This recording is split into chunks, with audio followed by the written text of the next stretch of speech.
दोस्तों, आज मैं सुना रही हूँ भीष्म शाहनी की कहानी चीफ की दावत। ये एक ऐसी कहानी है जिसमें माँ का बलिदान अपने अधिकारी बेटे को फर्ज ही लगता है। बूढ़ी विधवा माँ उसके लिए बोझ बन चुकी है। कहानी में 3 मुख्य किरदार हैं, मिस्टर श्यामनाथ, उनकी पत्नी और उनकी बूढ़ी माँ। तो दोस्तों, अगर आपको ये कहानी अच्छी लगे तो लाइक कीजिएगा और ऐसी ढेर सारी कहानियां सुनने के लिए हमारे चैनल स्टोरी कार्ड को सब्सक्राइब भी कीजिए। तो शुरू करते हैं आज की कहानी चीफ की दावत। आज मिस्टर श्यामनाथ के घर चीफ की दावत थी। श्यामनाथ और उनकी धर्मपत्नी को पसीना पोंछने की फुर्सत न थी। पत्नी ड्रेसिंग गाउन पहने, उलझे हुए बालों का जूड़ा बनाए, मुंह पर फैली हुई सुर्खी और पाउडर को मले और मिस्टर श्यामनाथ सिगरेट पर सिगरेट फूंकते हुए चीजों की फेहरिस्त हाथ में थामे एक कमरे से दूसरे कमरे में आ जा रहे थे। आखिर 5 बजते बजते तैयारी मुकम्मल होने लगी। कुर्सियां, मेज, तिपाइयां, नैपकिन, फूल सब बरामदे में पहुंच गए। ड्रिंक का सामान बैठक में कर दिया गया था। ड्रिंक का इंतजाम बैठक में कर दिया गया था। अब घर का फालतू सामान अलमारियों के पीछे और पलंगों के नीचे छिपाया जाने लगा। तभी श्यामनाथ को सहसा अपने माँ की याद आ गई कि माँ का क्या होगा। इस बात की ओर उनका ना तो उनका और ना ही उनकी कुशल गृहिणी का ध्यान गया था। मिस्टर श्यामनाथ श्रीमती जी की ओर घूमकर अंग्रेजी में बोले, माँ का क्या होगा। श्रीमती जी काम करते करते ठहर गईं और थोड़ी देर सोचने के बाद बोली, इन्हें पिछवाड़े इनकी सहेली के घर भेज दो। रात भर बेशक वहीं रहें, कल आ जाएं। श्यामनाथ सिगरेट मुंह में रखे सिकुड़ी आंखों से श्रीमती जी के चेहरे की ओर देखते हुए पल भर सोचते रहे। फिर सिर हिलाकर बोले, नहीं, मैं नहीं चाहता कि उस बुढ़िया का आना जाना यहाँ फिर से शुरू हो जाए। पहले ही बड़ी मुश्किल से बंद किया था। माँ से कहें कि जल्द ही खाना खाके शाम को ही अपनी कोठरी में चली जाएं। मेहमान कहीं 8 बजे आएंगे, इससे पहले ही अपने काम से निपट लें। सुझाव ठीक था, दोनों को पसंद आया, मगर फिर सहसा श्रीमती जी बोल उठी। जो वह सो गई और नींद में खर्राटे लेने लगी तो साथ ही तो बरामदा है जहाँ लोग खाना खाएंगे, तो इन्हें कह देंगे कि अंदर से दरवाजा बंद कर ले, मैं बाहर से ताला लगा दूंगा। या माँ को कह देता हूँ कि अंदर जाकर सोए नहीं, बैठी रहें, और क्या।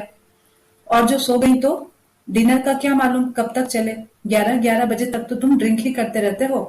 श्यामनाथ कुछ खींच उठे, हाथ झटकते हुए बोले, अच्छी भली या भाई के पास जा रही थी, तुमने खुद ही यहाँ अच्छा बनने के लिए बीच में टांग अड़ा दी और रोक लिया।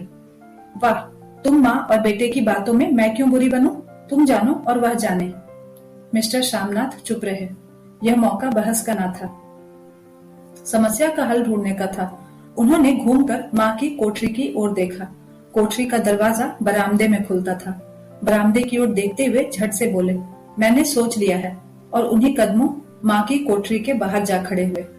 माँ दीवार के साथ एक चौकी पर बैठी दुपट्टे में मुंह सिर लपेटे माला जप रही थी। सुबह से तैयारी होती देखते हुए माँ का भी दिल धड़क रहा था। बेटे के दफ्तर का बड़ा साहब घर पर आ रहा है, सारा काम सुबीते से चल जाए। माँ, आज तुम खाना जल्दी खा लेना, मेहमान लोग 7:30 बजे आ जाएंगे। माँ ने धीरे से मुंह पर से दुपट्टा हटाया और बेटे को देखते हुए कहा, आज मुझे खाना नहीं खाना बेटा, तुम तो जानते हो मांस मछली बने तो मैं कुछ नहीं खाती। जैसे भी हो अपने काम से निपट लेना माँ। अच्छा बेटा। और माँ, हम लोग बैठक में बैठेंगे, उतनी देर तुम यहाँ बरामदे में बैठना, फिर जब हम यहाँ आ जाएं तो तुम गुसल खाने के रास्ते बैठक में चली जाना। माँ अवाक बेटे का चेहरा देखने लगी, फिर धीरे से बोली, अच्छा बेटा। और माँ, आज जल्दी सो नहीं जाना, तुम्हारे खर्राटों की आवाज दूर तक जाती है। माँ लज्जित सी आवाज में बोली, क्या करूं बेटा, मेरे बस की बात नहीं है। जब से बीमारी से उठी हूँ नाक से सांस नहीं ले सकती। मिस्टर श्यामनाथ ने इंतजाम तो कर दिया, फिर भी उनकी उधेड़-बुन खत्म नहीं हुई। जो चीफ अचानक इधर आ निकला तो 8-10 मेहमान होंगे, देसी अफसर, उनकी स्त्रियां होंगी, कोई भी गुसल खाने की तरफ जा सकता है। क्षोभ और क्रोध में वह झुंझलाने लगे। एक कुर्सी को उठाकर बरामदे में कोठरी के बाहर रखते हुए बोले, आओ माँ, इस पर जरा बैठो तो। माँ माला संभालती पल्ला ठीक करती उठी और धीरे से कुर्सी पर आकर बैठ गईं। यूं नहीं माँ, टांगे ऊपर चढ़ाकर नहीं बैठते, यह खाट नहीं है। माँ ने टांगे नीचे उतार ली, और खुदा के वास्ते नंगे पांव नहीं घूमना, ना ही वह खड़ाऊ पहनकर सामने आना। किसी दिन तुम्हारी यह खड़ाऊ उठाकर मैं बाहर फेंक दूंगा। माँ चुप रही। कपड़े कौन से पहनोगी माँ? जो है वही पहनूंगी बेटा, जो कहो पहन लूं। मिस्टर श्यामनाथ सिगरेट मुंह में रखे फिर अधखुली आंखों से माँ की ओर देखने लगे और माँ के कपड़ों के बारे में सोचने लगे। श्यामनाथ हर बात में तरतीब चाहते थे। घर का सब संचालन उनके हाथ में था। खूटियां कमरों में कहाँ लगाई जाएं, बिस्तर कहाँ पर बिछे, किस रंग के पर्दे लगाए जाएं, श्रीमती जी कौन सी साड़ी पहने, मेज किस साइज की हो। श्यामनाथ को चिंता थी कि अगर चीफ का साक्षात माँ से हो गया तो कहीं लज्जित न होना पड़े। माँ को सिर से पांव तक देखते हुए बोले, तुम सफेद कमीज और सफेद सलवार पहन लो माँ, पहन के आओ तो जरा देखूं। माँ धीरे से उठी और अपनी कोठरी में कपड़े पहनने चली गई। यह माँ का झमेला ही रहेगा। उन्होंने फिर अंग्रेजी में अपनी स्त्री से कहा, कोई ढंग की बात हो तो भी कोई कहे, अगर कहीं कोई उल्टी सीधी बात हो गई, चीफ को बुरा लगा तो सारा मजा जाता रहेगा। माँ सफेद कमीज और सफेद सलवार पहनकर बाहर निकली। छोटा सा कद, सफेद कपड़ों में लिपटा, छोटा सा सूखा हुआ शरीर, धुंधली आंखें, केवल सिर के आधे झड़े हुए बाल पल्ले की ओट में छिपाए पाए थे। पहले से कुछ ही कम कुरूप नजर आ रही थी। चलो ठीक है, कोई चूड़ियां वुड़ियां हो तो वह भी पहन लो, कोई हर्ज नहीं। चूड़ियां कहाँ से लाऊं बेटा? तुम तो जानते हो सब जेवर तुम्हारी पढ़ाई में बिक गए। यह वाक्य श्यामनाथ को तीर की तरह लगा। तिनक कर बोले, यह कौन सा राग छेड़ दिया माँ? सीधा कह दो नहीं है जेवर, बस इससे पढ़ाई लिखाई का क्या तकल्लुफ। जो जेवर बिका तो कुछ बनकर ही तो आया हूँ, निरा लंडूरा तो नहीं लौटाया। जितना दिया था उससे दुगना ले लेना। मेरी जीभ जल जाए बेटा, मैं तुमसे जेवर लूंगी? मेरे मुंह से तो यूं ही निकल गया, जो होते तो लाख बार पहनती। 5:30 बज चुके थे। अब मिस्टर श्यामनाथ को खुद भी नहा धोकर तैयार होना था। श्रीमती जी कब की अपने कमरे में जा चुकी थी। श्यामनाथ जाते हुए एक बार फिर माँ को हिदायत करके गए, माँ रोज की तरह गुमसुम बन के नहीं बैठी रहना। अगर साहब इधर आ निकले और कोई बात पूछे तो ठीक तरह से बात का जवाब देना। मैं ना पढ़ी ना लिखी बेटा, मैं क्या बात करूंगी, तुम कह देना माँ अनपढ़ है, कुछ जानती समझती नहीं, वह नहीं पूछेगा। 7 बजते बजते माँ का दिल धक धक करने लगा। अगर चीफ सामने आ गया और उसने कुछ पूछा तो वह क्या जवाब देंगी। अंग्रेज को तो दूर से ही देखकर घबरा उठती थी, यह तो अमरीकी है, न मालूम क्या पूछे। मैं क्या कहूंगी। माँ का जी चाहा कि चुपचाप पिछवाड़े विधवा सहेली के घर चले जाएं, मगर बेटे के हुक्म को कैसे टाल सकती थी। चुपचाप कुर्सी पर से टांगे लटकाए वहीं बैठी रही। एक कामयाब पार्टी वह है जिसमें ड्रिंक कामयाबी से चल जाए। श्यामनाथ की पार्टी सफलता के शिखर चूमने लगी। वार्तालाप उसी रॉ में बह रहा था जिस रॉ में गिलास भरे जा रहे थे। कहीं कोई रुकावट न थी, कोई अड़चन न थी। साहब को विस्की पसंद आई थी, मेम साहब को पर्दे पसंद आए थे, सोफा कवर का डिजाइन पसंद आया था, कमरे की सजावट पसंद आई थी। इससे बढ़कर और क्या चाहिए। साहब तो ड्रिंक के दूसरे दौर में ही चुटकुले और कहानियां कहने लग गए थे। दफ्तर में जितना रोब रखते थे, यहाँ पर उतने ही दोस्त परवर हो रहे थे। और उनकी स्त्री काला गाउन पहने, गले में सफेद मोतियों का हार, सेंट और पाउडर की महक से ओत-प्रोत कमरे में बैठी सभी देसी स्त्रियों की आराधना का केंद्र बनी हुई थी। बात बात पर हंसती, बात बात पर सिर हिलाती और श्यामनाथ की स्त्री से तो ऐसे बातें कर रही थी जैसे उनकी पुरानी सहेली हो। और इसी रॉ में पीते पिलाते 10:30 बज गए। वक्त गुजरते पता ही न चला। आखिर सब लोग अपने अपने गिलासों में से आखिरी घुट पीकर खाना खाने के लिए उठे और बैठक से बाहर निकले। आगे आगे श्यामनाथ रास्ता दिखाते हुए, पीछे चीफ और दूसरे मेहमान। बरामदे में पहुंचते ही श्यामनाथ सहसा ठिठक गए। जो दृश्य उन्होंने देखा उससे उनकी टांगे लड़खड़ा गईं और क्षण भर में सारा नशा हिरन होने लगा।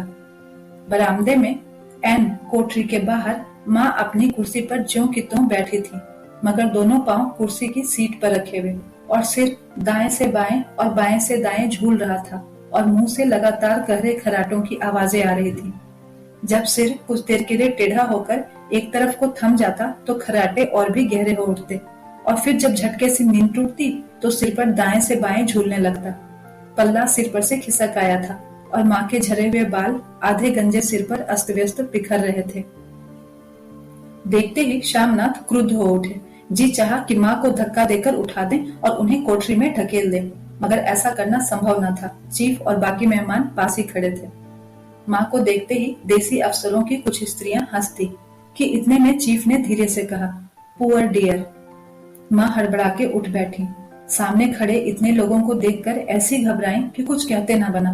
झट से पल्ला सिर पर रखती हुई खड़ी हो गई और जमीन को देखने लगी।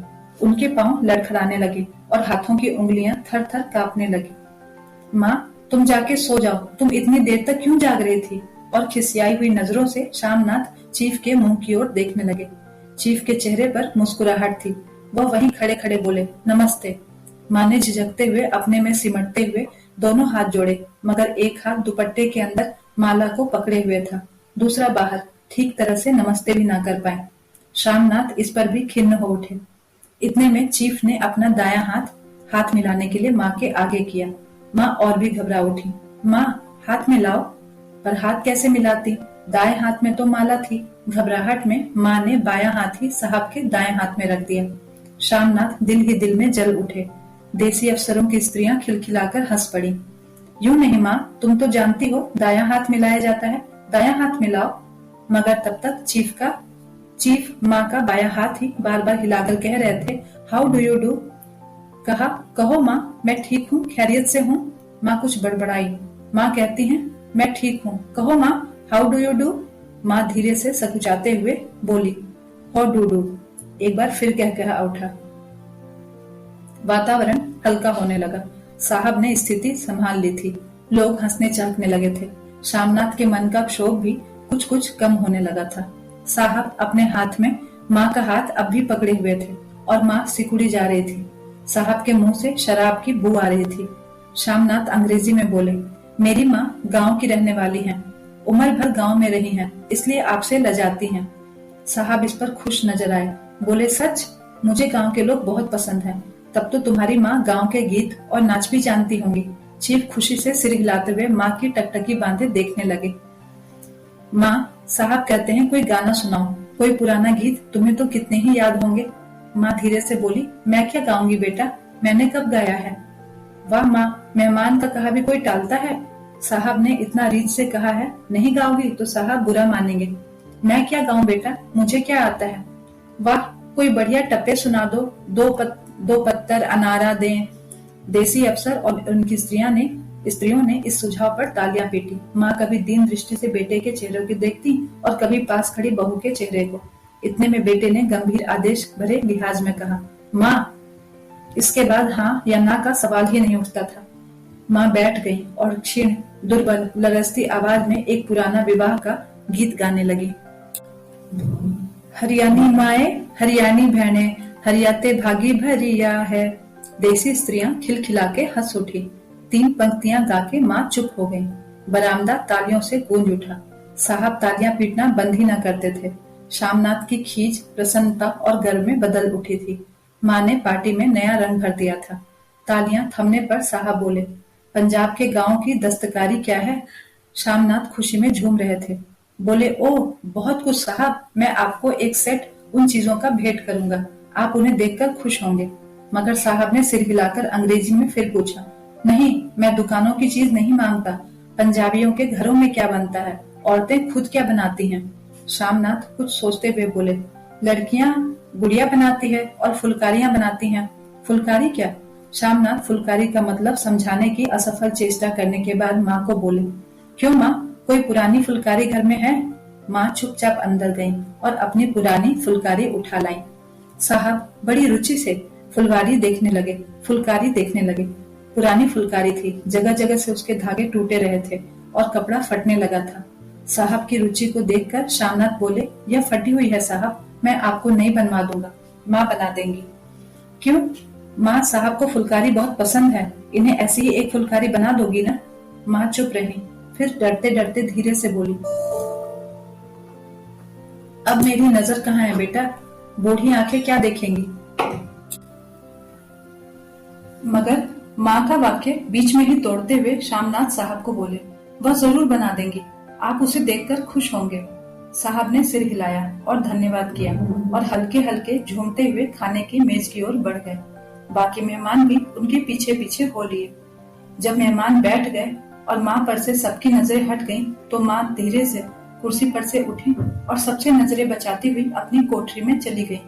मगर कोठरी में बैठने की देर थी कि आंखों में छल छल आंसू बहने लगे। वह दुपट्टे से बार बार उन्हें पोंछती, पर वह बार बार उमड़ आते। जैसे बरसों का बांध तोड़कर उमर आए हों। माँ ने बहुतेरा दिल को समझाया, हाथ जोड़े, भगवान का नाम लिया, बेटे के चिरायु होने की प्रार्थना की, बार बार आंखें बंद की, मगर आंसू बरसात के पानी की तरह जैसे थमने ही न आते थे। आधी रात का वक्त होगा। मेहमान खाना खाकर एक एक करके घर जा चुके थे। माँ दीवार से सटकर बैठी, आंखें फाड़े दीवार की ओर देखे जा रही थी। घर के वातावरण में तनाव ढीला पड़ चुका था। मोहल्ले की निस्तब्धता श्यामनाथ के घर भी छा चुकी थी। केवल रसोई में प्लेटों के खनकने की आवाज आ रही थी। तभी सहसा माँ की कोठरी का दरवाजा जोर से खटकने लगा। माँ, दरवाजा खोलो। माँ का दिल बैठ गया, हड़बड़ाकर उठ बैठी। क्या मुझसे फिर कोई भूल हो गई? माँ कितनी देर से अपने आप को कोस रही थी कि क्यों उन्हें नींद आ गई, क्यों वह उठने लगी। क्या बेटे ने अभी तक क्षमा नहीं किया? माँ उठी और कांपते हाथों से दरवाजा खोल दिया। दरवाजा खोलते ही सामनाथ झूमते हुए आगे बढ़ाए और माँ को आलिंगन में भर लिया। ओ अम्मी, तुमने तो आज रंग ला दिया। साहब तुमसे इतना खुश हुआ कि क्या कहूँ। ओ मम्मी, ओ अम्मी। माँ की छोटी सी काया सिमटकर बेटे के आलिंगन में छिप गई। माँ की आंखों में फिर आंसू आ गए। उन्हें पोंछती हुई धीरे से बोली, बेटा तुम मुझे हरिद्वार भेज दो, मैं कब से कह रही हूँ। श्यामनाथ का झूमना सहसा बंद हो गया और उनकी पेशानी पर फिर से तनाव के बल पड़ने लगे। उनकी बाहें माँ के शरीर पर से हट आईं। क्या कहा माँ? यह कौन सा राग तुमने फिर छेड़ दिया? श्यामनाथ का क्रोध बढ़ने लगा था। बोलते गए, तुम मुझे बदनाम करना चाहती हो ताकि दुनिया कहे कि बेटा माँ को अपने पास नहीं रख सकता। नहीं बेटा, अब तुम अपनी बहू के साथ जैसे मन चाहे रहो। मैंने अपना खा पहन लिया, अब यहाँ क्या करूंगी? जो थोड़े दिन जिंदगानी के बाकी हैं, भगवान का नाम लूंगी। तुम मुझे हरिद्वार भेज दो। तुम चली जाओगी तो फुलकारी कौन बनाएगा? साहब से तुम्हारे सामने ही फुलकारी देने का इकरार किया है। मेरी आंखें अब नहीं है बेटा जो फुलकारी बना सकूं। तुम कहीं और से बनवा लो, बनी बनाई ले लो। माँ, तुम मुझे धोखा देके यूं चली जाओगी, मेरा बनता काम बिगाड़ोगी। जानती नहीं साहब खुश होगा तो मुझे तरक्की मिलेगी। माँ चुप हो गई। फिर बेटे के मुंह की ओर ताकती हुई बोली, क्या तेरी तरक्की होगी?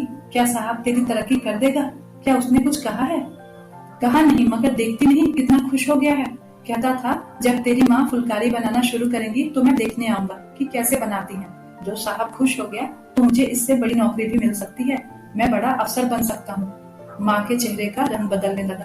धीरे धीरे उनका झुर्रियों भरा चेहरा खिलने लगा। आंखों में हल्की हल्की चमक आने लगी। तो तेरी तरक्की होगी बेटा, तरक्की यूं ही हो जाएगी। साहब को खुश रखूंगा तो कुछ करेगा, वरना उसकी खिदमत करने वाले तो और थोड़े हैं।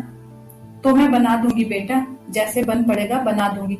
और माँ दिल ही दिल में फिर बेटे के उज्जवल भविष्य की कामनाएं करने लगी। और मिस्टर सामनाथ, अब सो जाओ माँ, कहते हुए तनिक लड़खड़ाते हुए कमरे की ओर घूम गए। तो दोस्तों, ये थी भीष्म साहनी की कहानी। आपको ये कहानी कैसी लगी हमें जरूर बताइएगा कमेंट करके। धन्यवाद।